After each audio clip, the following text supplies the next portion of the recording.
to really call them out so much.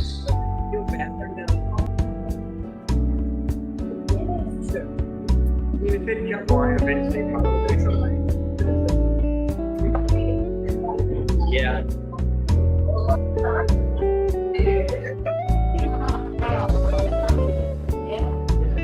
You guys have on-call engineering contracts with the piggyback clause where other localities can use them, other agencies.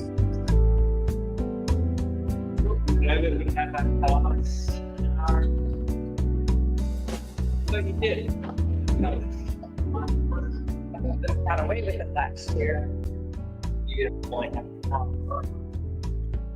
I checked GRTC needed help with something and I was trying to do this name after I did that check. Yeah.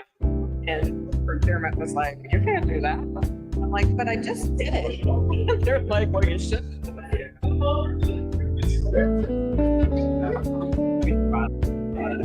But love because we finally raised the limit.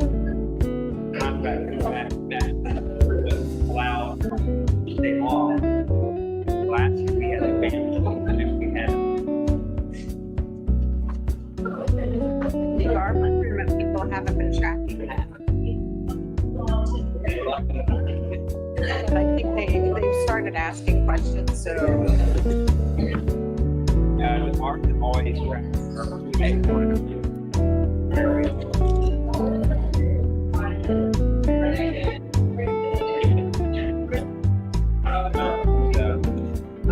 Constantly in the main.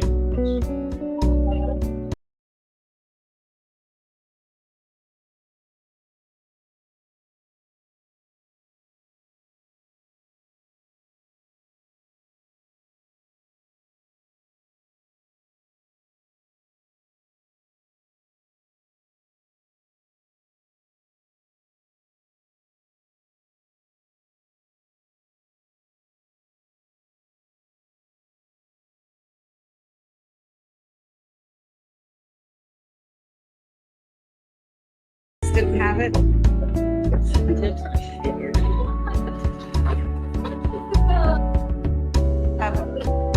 Piggyback clause, all engineering contracts where there's quality and they share contracts.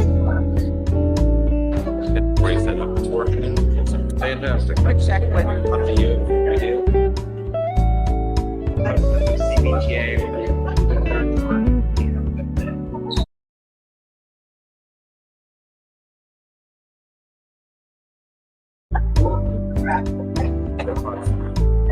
I can start from scratch. Yeah.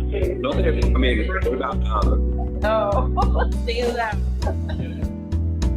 The RPT does, but I don't think VDOT does. But yeah. He does, but they aren't necessarily contracts that. There's probably somebody, right? Like Kimley Hornworth for the RPT. Not really maybe the terms, like, doesn't really meet the scope of work.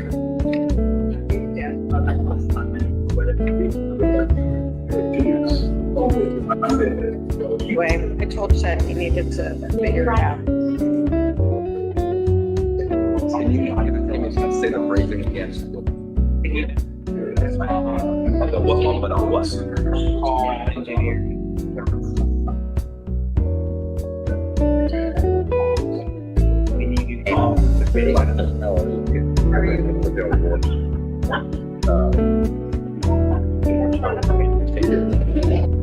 We'll take it.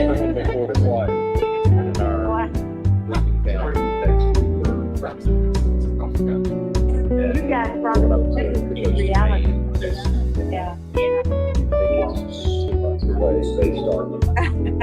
Packing. Now we're ready or not ready. Yeah. I just realized. No stores. There are no stores from here to there. They did. Yeah. No, it's on my. Oh my God, that's how it hurts. So good things happen.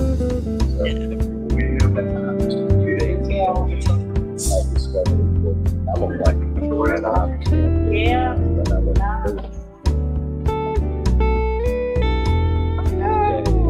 when I was like, know, because you depart the same day as you arrive. So Yeah. leaving, and that was like 26 to 28, but there's nothing. So, Yeah. so we got that straight. Absolutely.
Richmond. Bonnie Ashley, general. All right. Let's start with GRTC. GRTC.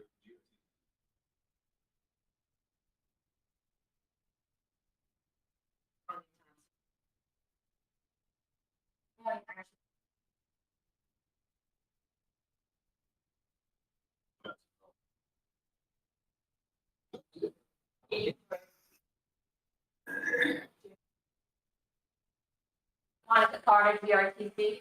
Anthony Carter, Director of Risk Management, GRTC. Tim Brown, Chief of Transit Operations. Michael, GRTC. Tricia Robinson, Planning Manager, GRTC. GRTC.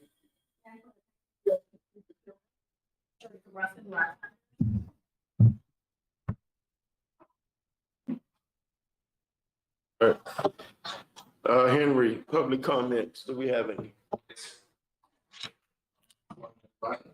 One. First, let me apologize for the coffee maker sounds. Loud drew everybody some more, didn't realize I'd be going during the introductions.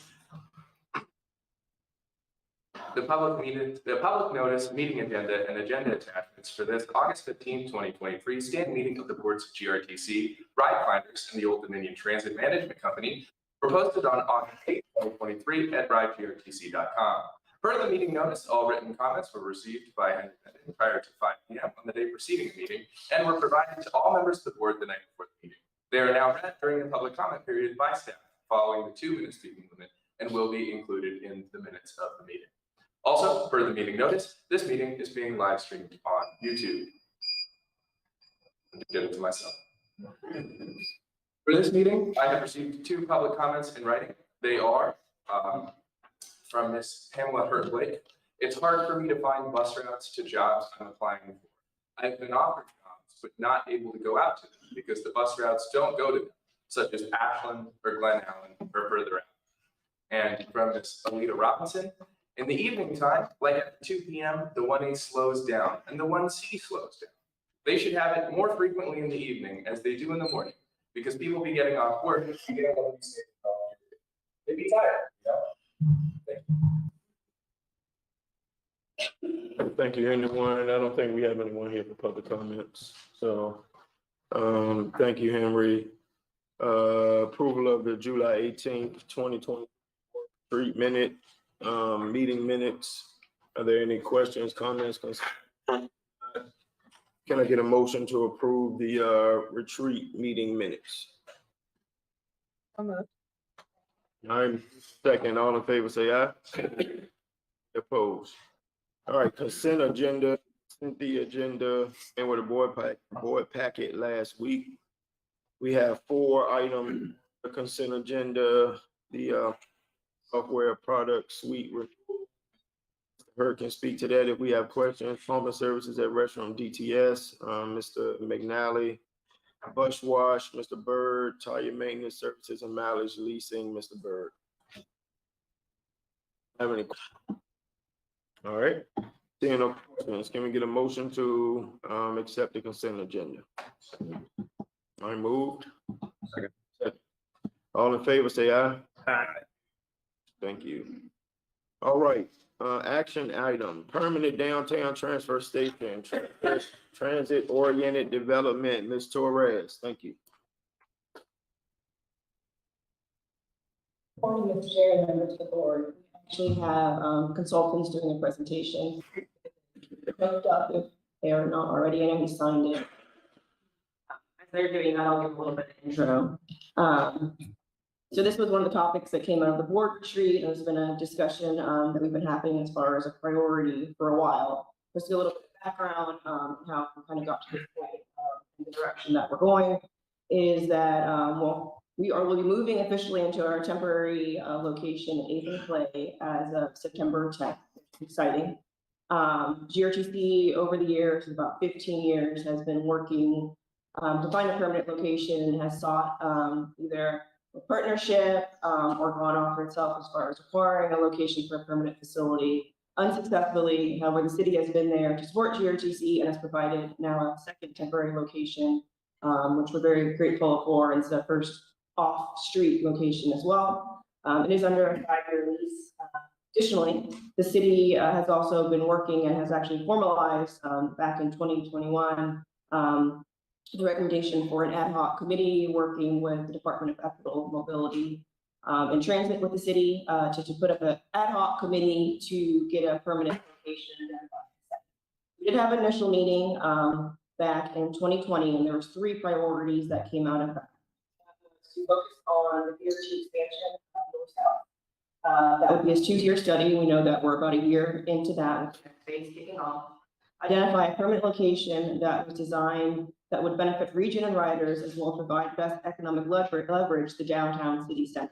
So really working with the city's master plan, and looking at something that would really be also return on investment for the city, but also would focus on our transit riders. And last, would align with the Pulse North-South BRT and strategically have a transfer center that would align with kind of the regional projects in the region. So TOD was a big focus that came out as well. So with that, we did an RFP and have recommending for use HRNA to do not just analysis of site locations, but also look at TOD and financing for this, whether it's joint. And so I'm going to kick this off to HRNA. It's a 6-month study to go over their approach with you guys. This is Stan Wall from HRNA. Good morning, and thank you, Ms. Torres, and thank you to the members of the board. I have a fairly quick presentation I want to run through, and I've sent it along as well, so feel free to take a look later. But we'll walk through. Turn you up. Okay. I'm going to share my screen in the meantime. Can you all see the video as well? Here, well.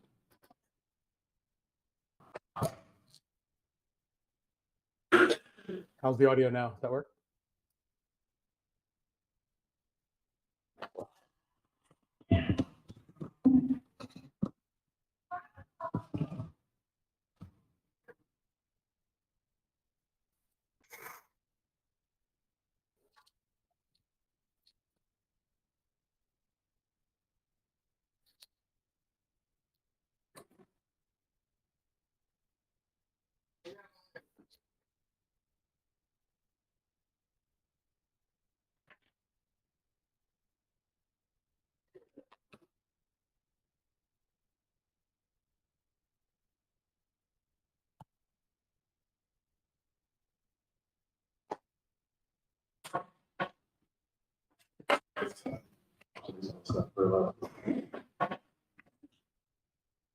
Can you see something else, Stan?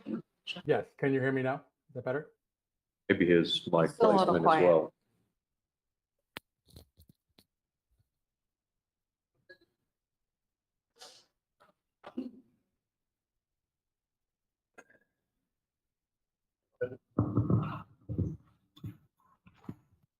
Test again, Stan.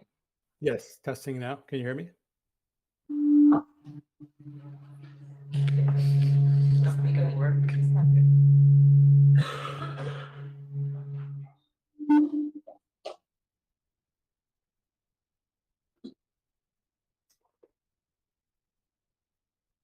Test one more time, Stan.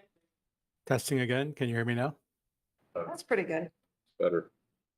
We can go. Try to keep the microphone close to my face and make sure I don't. I speak up as well.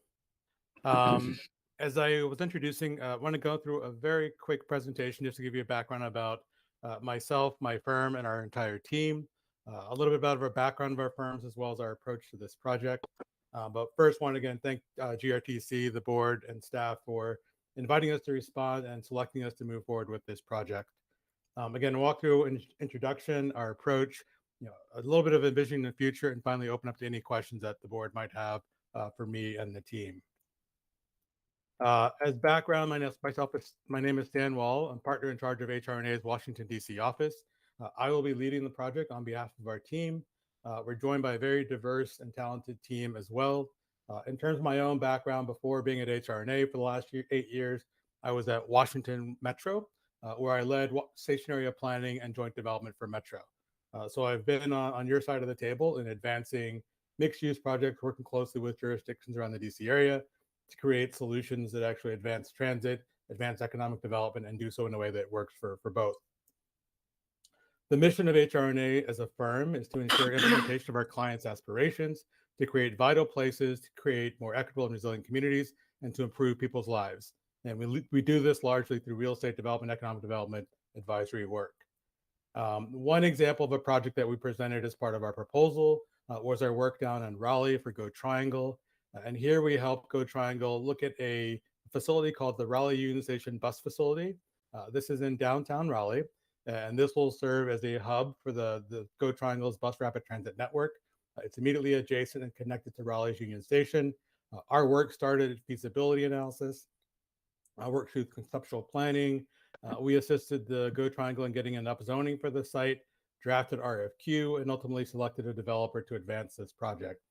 This is actually now under construction in downtown Raleigh and will deliver within the next 2 years, creating a really nice hub for the bus system in Raleigh, as well as fostering economic development and joint development above the bus facility.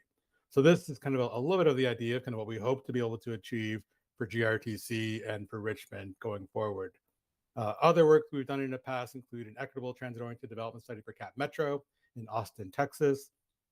In their case, they're building out a very large light rail network, and we help them evaluate ways to make sure that light rail network brings about benefit, minimizes displacement, but also realizes the goals of advancing economic development and transit-oriented development in that community. We're joined by our team members, VHB, who will be supporting us on the transit aspects of the project.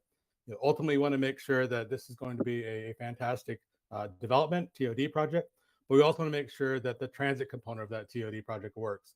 So VHB will help make sure that we're incorporating any bus facilities properly as we look at how this could create a TOD project.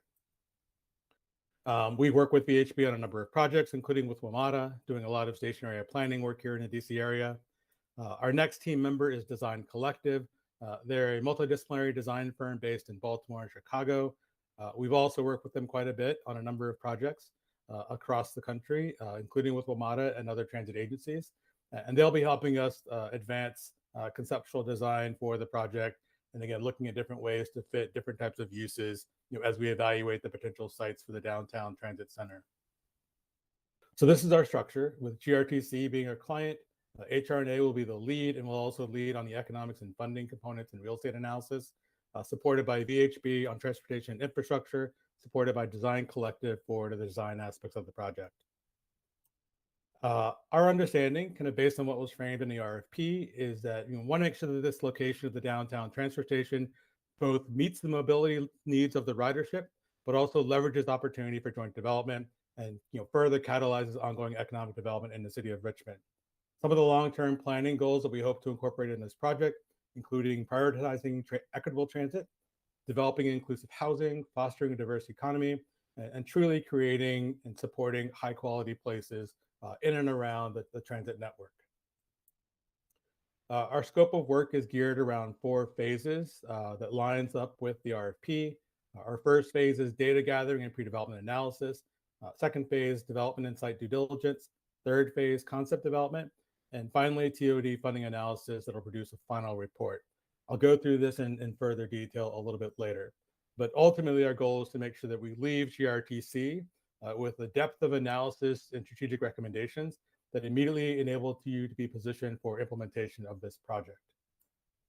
Our approach to economic and market analysis, we're a very data-centric company, so we want to make sure that in a time when we're still recovering from the effects of the pandemic, that we're truly looking at what market opportunities might exist in Richmond and how that can be incorporated within this TOD project.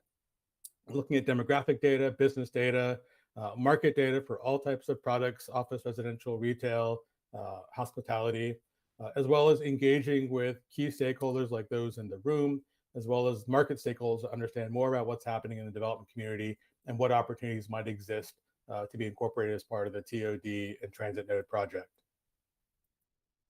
We will work closely with GRTC staff to determine a stakeholder engagement and public engagement process that ensures that we touch upon the key stakeholders and participation in the study, including GRTC itself and other operating units within GRTC, VCU, VDOT, FTA, all the different agencies and organizations that will have a part in impacting this project.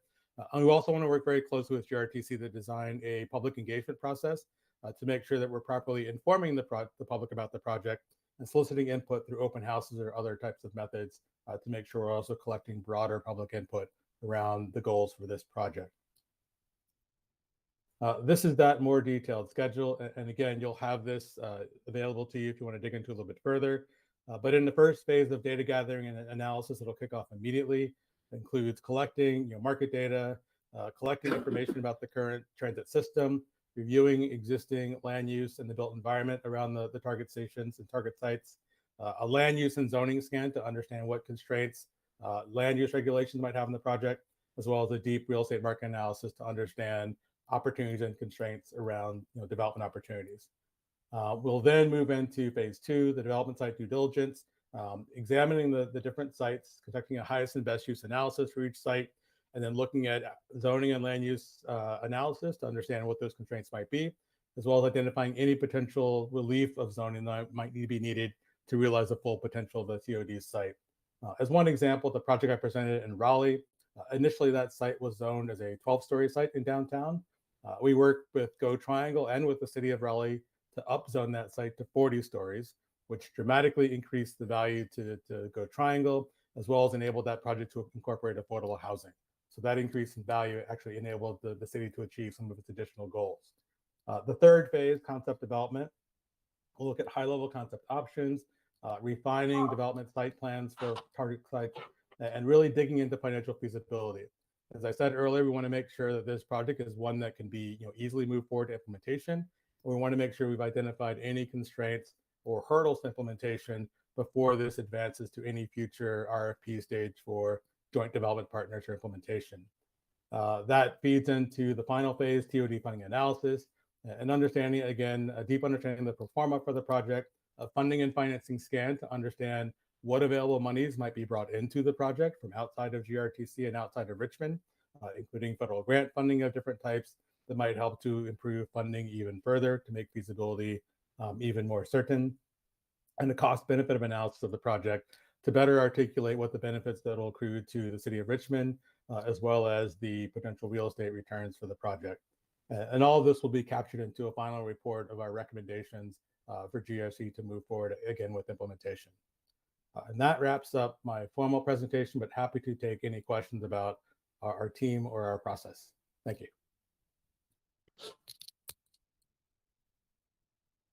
Thank you, Stan.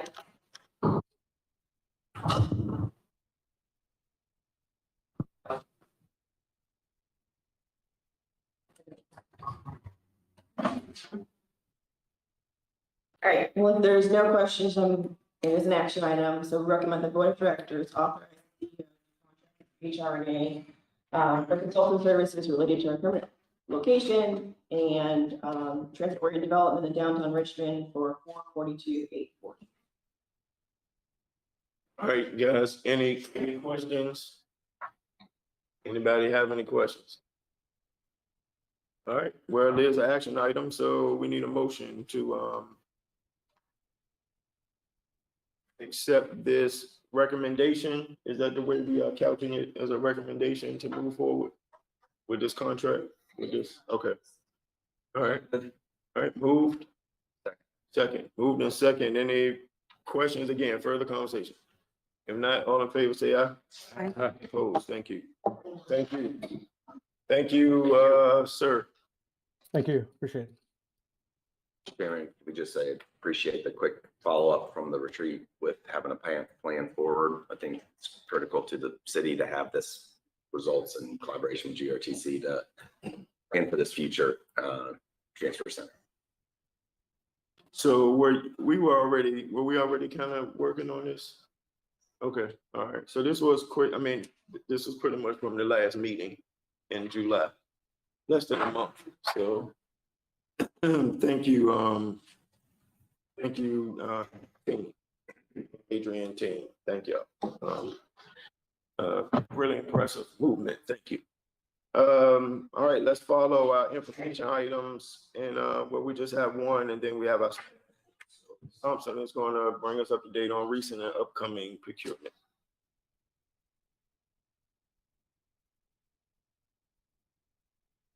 Good morning, Mr. Chair, members of the board.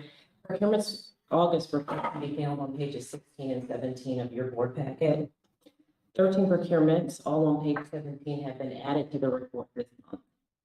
Some of the more notable ones include the North-South BRT Phase 2 study, BRT station modification construction with a budget of $700,000, demolition of 325 East Belt Boulevard for $2 million, office furniture, articulated vehicles for $3 million, and janitorial. Our is to bring a recommendation to the board for award this fall, winter for those projects.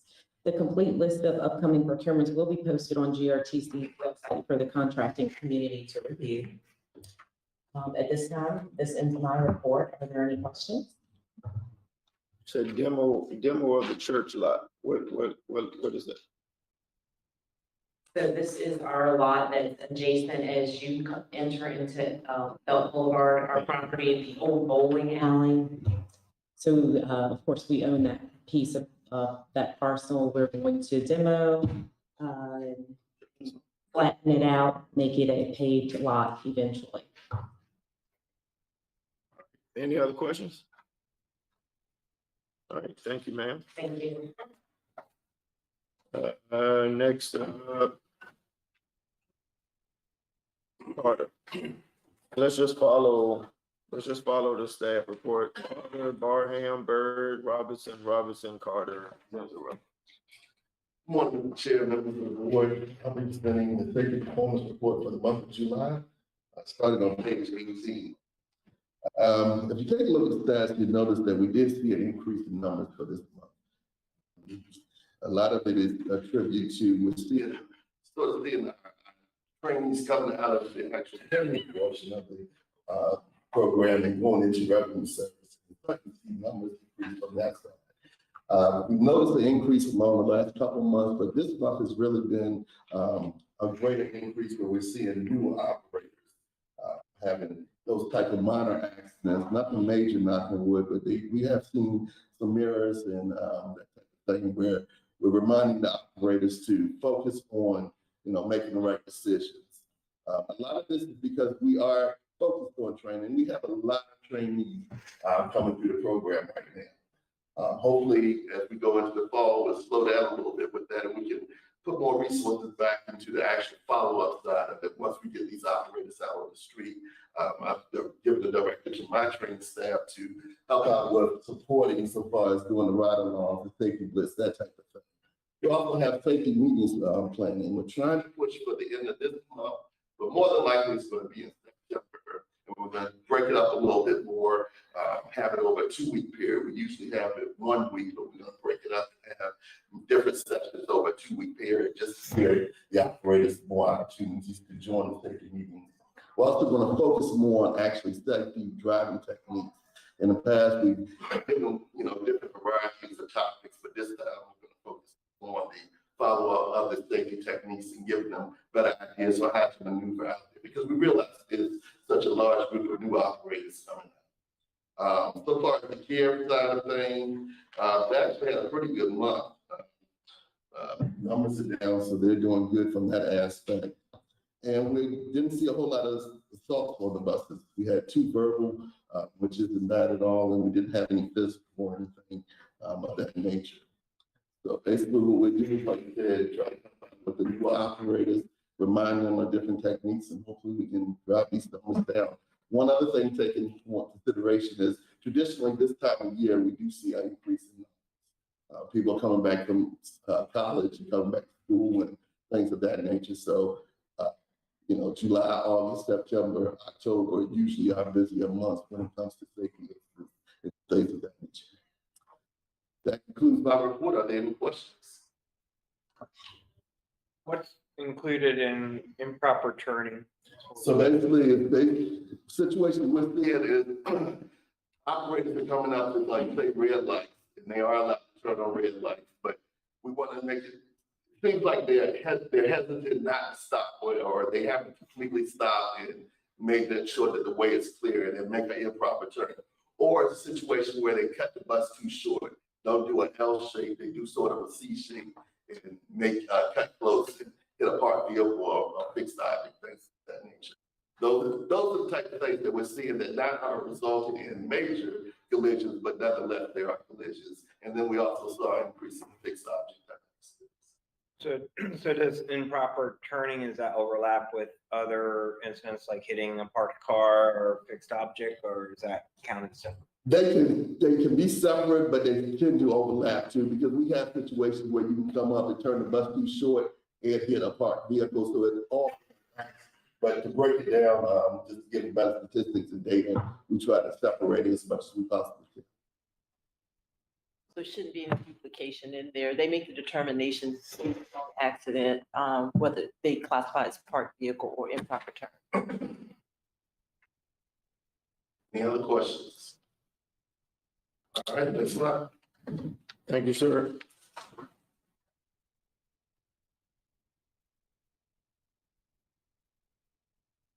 Mr. Chair, members of the board, I'm going to talk briefly about the operations performance, starting on page 24 of the board packet. You see a little bit of fluctuations, which is not unusual for this time of year. Lost time rate for operator absenteeism, for example, as we get into the summer months, more people take off for vacations. But despite that, we actually operated more trips this past month due to more availability of operators, and I'll go over that in a minute. But otherwise, everything else is pretty much holding steady. Specialized transportation, similar as well. One thing I do want to point out with specialized transportation, we started a new scheduling software via yesterday. It is a new scheduling product that will give us better enhancement as far as scheduling goes. And as they make those improvements on that side and build up the workforce, we hope to see overall improvements in that service as well. Going back to staffing, we're currently at 251 full-time operators as of the end of July, 29 part-time operators, and 71 operators in training. That was the end of July. As of today, we're at 257 full-time operators, 29 part-time operators, and 81 operators in various stages of training. We had 20 to start yesterday. Specialized transportation had another 10 to start yesterday as well. So, and just to give you another perspective, we have hired 142 operators so far this year. Our goal was 100. We maybe will double that before the end of the year. So, we really did a fabulous job when it comes to recruitment. Retention-wise, we had 0 operators leave last month. So fewer operators are leaving, conversely, the more operators coming in, it builds up the workforce, makes the operation more efficient overall. We hope to get that same achievement on the paratransit side, as they hopefully will do some things as far as their labor agreement goes and build up their workforce, so that we'll see similar dividends or similar outcomes on the paratransit side as we have seen so far on fixed route. Is there any other questions? That concludes my report. Question. Yes, sir. Just want to make sure I'm hearing you right. 257 full-time operators right now. As of today, yes, sir. 28 part-timers. 29, yes, sir. 29. And you said, how many in training? 81. We have about 9 or 10 scheduled to graduate this week. And we're in the period now in which just about every week we'll have those graduating. Started in April, after we had did the MOU with the union for the wages, we started increasing our classes to 2 per month. So those operators are now, graduating. It takes about 8 to 12 weeks, depending on what credentials they have. So as we get into May and June, you'll see even more operators. So we predict that we probably will be at 300 by the end of the year. My thinking is by October or by Halloween, we should be at 300 full-time equivalents. And by Thanksgiving, we should be at 300 full-time operators. Wow. Awesome. Great job. Y'all ain't got nothing to say about that? Yeah. I mean, like, I'm not the only person. Yeah, good. On that, can you speak to the care side and how many drivers short they are, and are they? We're about 23 operators short right now. Currently, they're sitting at 67 full-time and 13 part-time. Their situation is where we were about 6-8 months ago. As soon as they would hire a group, they'd lose about as many as they came in. And what happened in April, once we did some things a little differently in terms of the bonuses, wages, and so forth. And we started our task force, keeping focus on it. That really is what took off on the fixed route side. We're doing some things similar with paratransit. I'm working with National Express We have a task force formed as well. We meet every 2 weeks to go over the operation, hire needs and so forth. They have classes every 2 weeks as well to get their numbers back up. And they've had contract negotiations ongoing.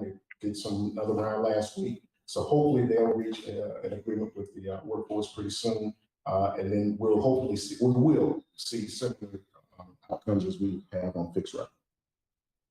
The numbers are not as good as fixed route, but they're trying to get there. The target is 300. What's the max? What's the ceiling? 300 is what's budgeted. Yes. I'm not gonna say anything contradictory to the city. What's the budgeted number? That's the budgeted number. You know, operationally, we will be in a pretty good place once we get to that. Be above 300 if some folk don't. Oh, yeah, it's slightly above, yes. And we track those projections as well.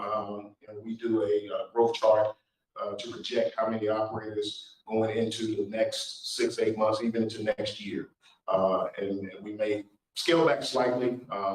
We've actually capped our numbers going forward to no more than 15 per class as we go into these classes into the fall, so that we don't go over budget, but still have enough operators to manage the service. So are we looking out? So clearly we're trending toward maxing the number. So are we looking out as it relates to route expansion and stuff like that? Like not further down the line, but clearly we might be approaching the ability to be able to do it way sooner than we thought. Absolutely. So for the September booking, we actually are putting service back in place in the Pulse and Route 5 because we have operators.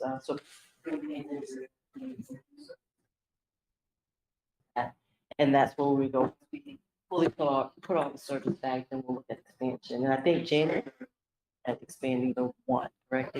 Yeah, so January, putting some of it back, the Pulse and the 5 in September, but knowing the projections, we can put the Pulse fully back, the 5 fully back, as well as looking at putting the 20 back. So those are routes that were used that are significant. But and as far as expansion, we're still looking at doing the 1A to Chesterfield Town Center along the way, and then having some conversations with RICO on their expansion. So what about express routes? I mean, are we express routes a thing of the past, or did we just cut it because we didn't have riders? I mean, we didn't have operators.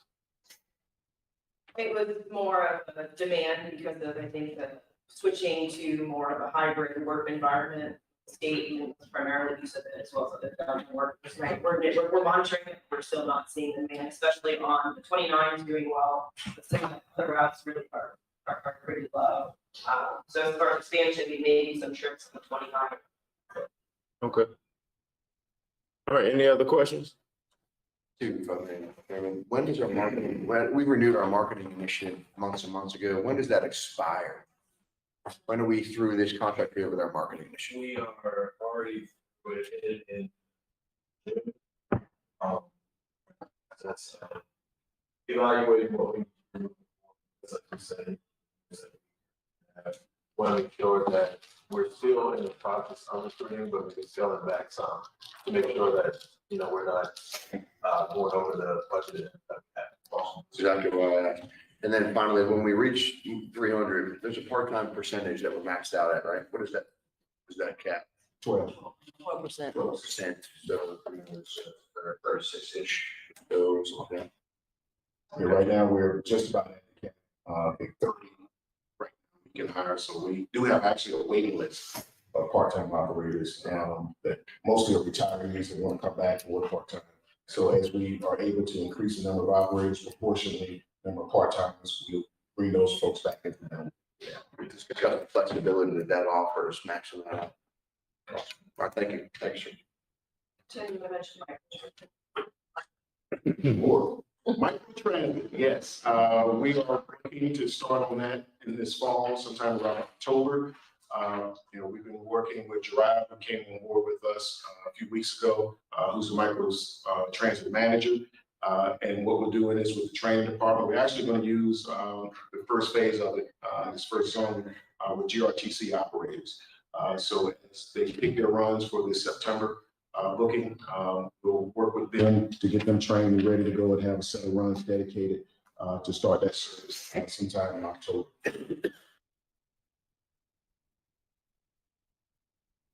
All right. Thank you. Good news. I like good news, so thank you.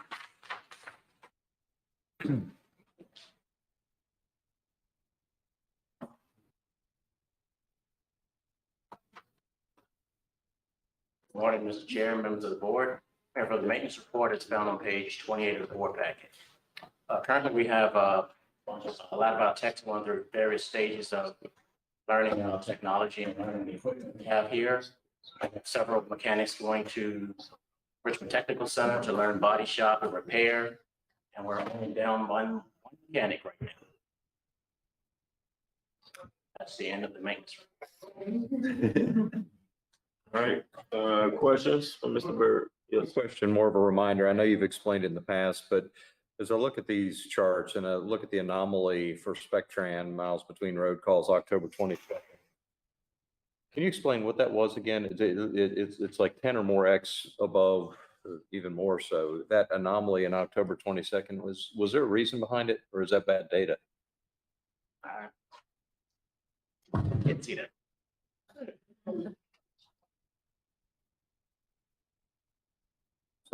It says miles between road calls, 195,563. That is bad data. Because removing that would allow us to see the rest of it a little bit better. I would just sort of. I will fix that. And it will be corrected. Thank you. Thank you, sir.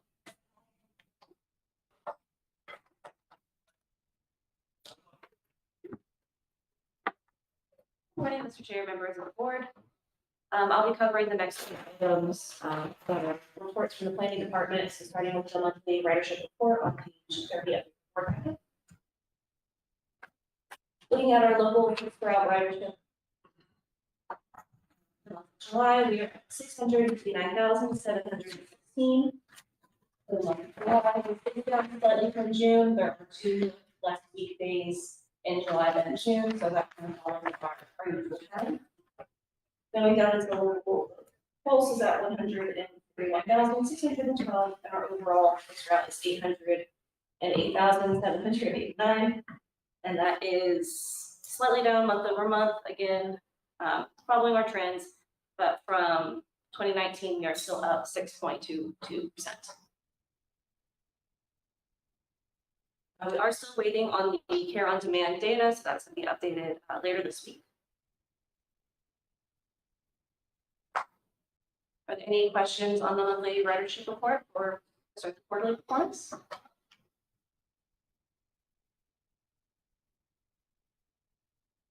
John, if you want to slide to the next one, we're quarterly performance is on page 32 for packet.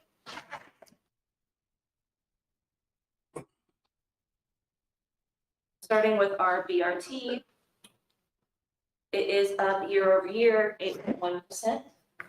From year over year, and it is additionally up from last quarter as well. Next up is the arterials.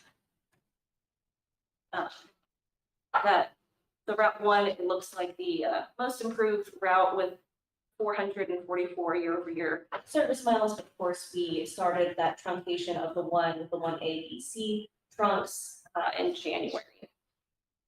2023, so that's why we're seeing that influx there. The Route 14 is our lowest performing arterial. It's down at 12 passengers per trip, but it is up 31%, although our most improved, so it's up 31% from last year. But with that low of ridership numbers, even a slight difference really increases that direction. Next up is our community radial routes, the ones that we're looking at here. As far as being lower performing are the 76 and the 77. The 77, we have noticed a fluctuation in ridership, so that kind of goes up and down throughout the year. It was actually up by 26% 7% from June. So it's down comparing quarter to quarter, but it is up 27% for the month of June. So that fluctuation just kind of follows trend for that route. 79 is our most improved quarter over quarter, and then the 91 is up.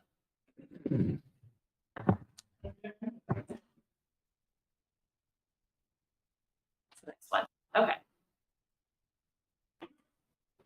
Next up is the circulators. That's my note on the 91. Is up quarter over quarter. The 4AB are up quarter over quarter, and the 13 is showing as being down, but of course that's we updated the 13 into the 4B in May, so that's why we're seeing those numbers. The 93 has been a steady decline in ridership, which is why it makes it the perfect candidate to start our microtransit pilot. So that'll be exciting to see how that changes the ridership for that area. And then going into the express routes, 29 is the most improved quarter over quarter by 11%, so still not an outstanding margin, but as Adrian mentioned, something we are keeping track of as far as max load per trip. And then the 95 is doing a little bit better from Q4 from Q3, but we're still looking at about 8 passengers per trip. Moving into on-time performance. We are ever so slightly different than quarter 3. These are almost the exact same numbers. The weekday has gotten a little bit better with early and late trips. And the weekend has gotten a little bit better with early trips. That concludes the quarterly performance. Anyone have any additional questions? Thank you, ma'am.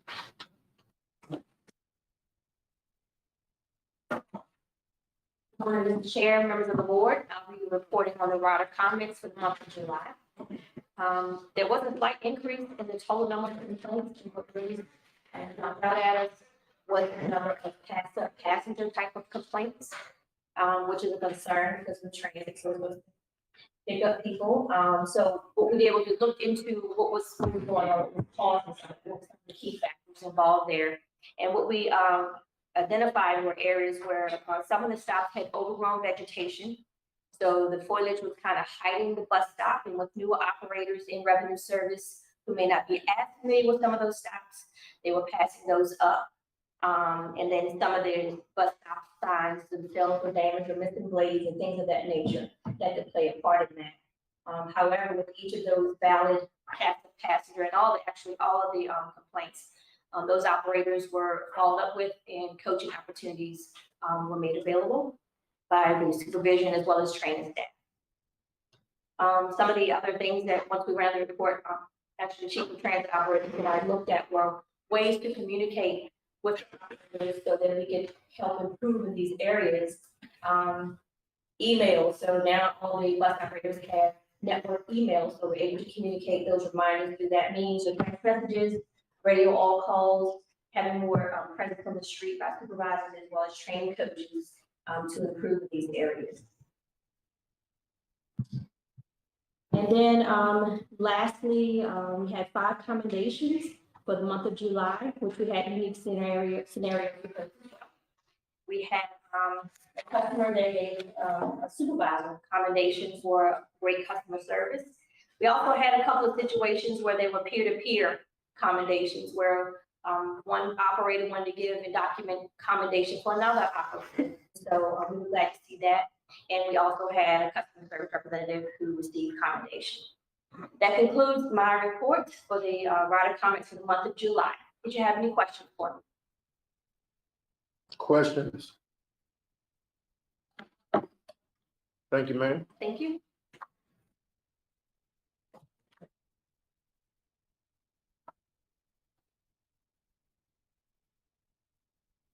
Morning, Mr. Chair and members of the board. On page 49 of the package, you'll find the June 2023 financial report. I'm going to talk off of slide 50, just give the highlights of what occurred. as we had been briefing in the prior months, year-to-date revenues were unfavorable versus budget by $3.6 million. And this is primarily in the federal funds revenue, which has correlation to the being below budget on baseline operating expenditures. So when I'm talking baseline, this is not ARPA, as you recall, when we put together the fiscal 23 budget for items that were going to be funded with ARPA funds, such as the recruitment program, as well as certain expenses associated with the ERP. They were not into the base budget because they're going to be offset by ARPA funds. So we look down here at the operating expense line year to date, you'll see that we're at favorable $810,613, where that number was significantly higher cumulative through the month of May. What that is the impact of the ARPA funds funded projects, primarily the advertising, as Mike had shared, that we concluded that improvement advertising program in the month of June. So this was basically all the expenses are reported fiscal 23, as well as all the reimbursements for the ARPA funding was also booked as well in the month of June. Outside of ARPA funding, the impact on there, the main drivers, labor is below budget by about $2 million, of which the majority of that is, more than half of that is in the fringe category, 1.5 million of the 2 million.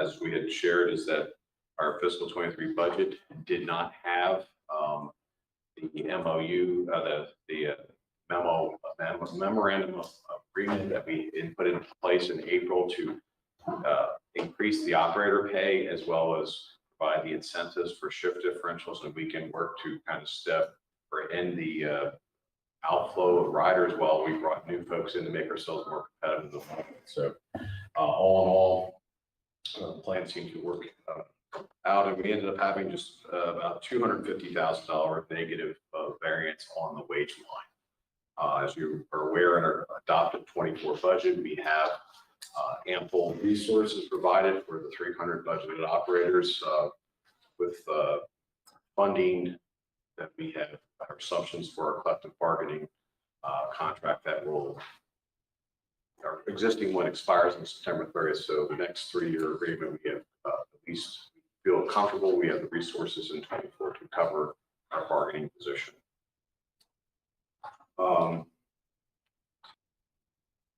Pretty much on the other categories, we also saw, if you look at these documents, I know that we went in depth in the finance committee through this, but the service line, the services were favorable, about 123,000 for the year. That had more significant variability through May, but as the consulting projects for the studies that have occurred, significant progress is made in the months of April and May and June. So all those expenses are reported. We account for materials and supplies consuming line. I just want to kind of pull this out on the other materials and supplies. The reason this is showing is $1.8 million unfavorable. It's the ARPA funded projects. So even though they're advertising and consulting, it's reported through that line, which just happens to be mapped in there. So if you take $1.6 million out of there, which is the advertising, that's what it looks a little anomaly. We are going to reclass it up into the G&A section as we cut our final trial balance in anticipation of our field work with our external auditors on the 28th months. So all in all, net operating position, the surplus was $4.458 million. As we shared in the prior meetings, we are anticipating a favorable surplus for the year between $3.6 and $4.6 million. This, this is our draft closed prior to the auditors, just outside of the reclassing entries to reflect the ARPA funded projects out of the maintenance aspect into G&A. We're pretty much done, and this is we ended the year with a strong cash position of $12 million, of which about $8 million is in the operating account. I will also just quickly focus on slide 59, which is our cash flow. See that we ended the year, this reflects on the operating cash, a little under $8 million. The forecast is to grow that position slightly over the months of July and August. As we have invoiced the quarterly operating contributions to the municipalities, we expect those payments to start coming in August and September. So strong cash position will continue. And those are the highlights for the 12 months ended June. If there's any questions, I'll take them now at this point. Any questions from the board?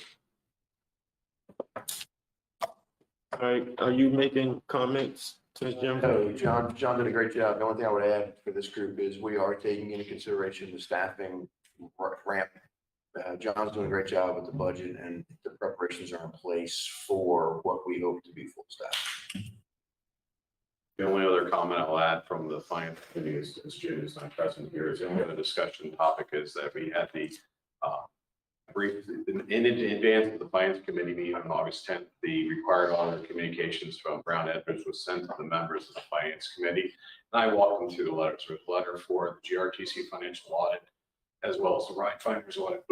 I just briefly walked them through the letter, the standard.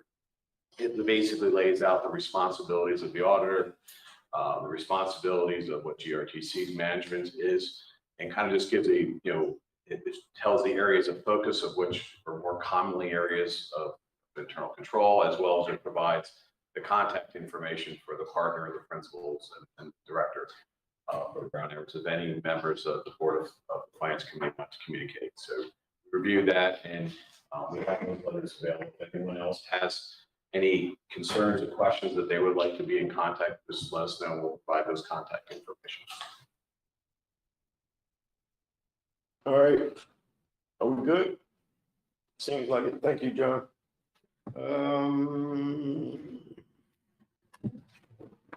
Is it you, Madam CEO? All right, good morning again. I have a couple things. Our annual shareholder meeting will be held on October 18th at 10 a.m. The only person we need is Chairman Nelson, and then a representative from each of the jurisdictions. So what date is that? October 18th. Okay. And so that means our October board meeting will be pushed back 1 week. So it'll be the fourth Tuesday in October, which is October 24th. And we will send out invites so that it will be on your calendar, so that we make sure we have a quorum for that meeting in case there are any conflicts. The other thing I wanted to report on is Adrian mentioned earlier when they were talking about temporary transfer, the permanent transfer site. We are having a ribbon cutting ceremony. So the temporary downtown transfer station, not plaza like the other one is called, is officially set to open on Sunday, September 10th. The ribbon cutting ceremony will be held on that Monday, September the 11th, and at 10 a.m. at the 8th Street lot. Expected list of speakers will be the mayor, DRPT director, and Chairman Nelson. So you all are invited. We will send out official invites, correct, Henry? Shortly. The other thing I wanted to bring up is we launched an Employee of the Month program.